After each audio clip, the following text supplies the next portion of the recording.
বাড়িতে বসেই যদি বাইরের খাবারের স্বাদটা পেয়ে যাই তাহলে আর দেরি কেন, চলো তৈরি করে নেওয়া যাক। এতে স্বাস্থ্য এবং পয়সা দুটোরই কিন্তু অপচয় কম ঘটে। প্রথমে আমি কিছুটা কড়াইশুঁটিকে দেখো ভালো করে নুন জলে সেদ্ধ করে নিয়ে ছেঁকে নিয়ে এটাকে ম্যাশ করে নিয়েছি।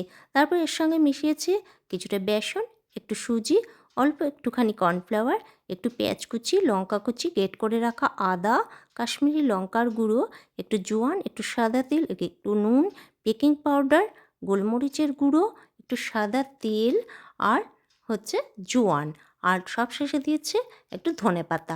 এটা দিয়ে ভালো করে এটাকে একটা মেখে মেখে ডো তৈরি করে নিয়ে হাতে একটু তেল দিয়ে এটাকে চেপে চেপে এইভাবে শেপ বানিয়েছি।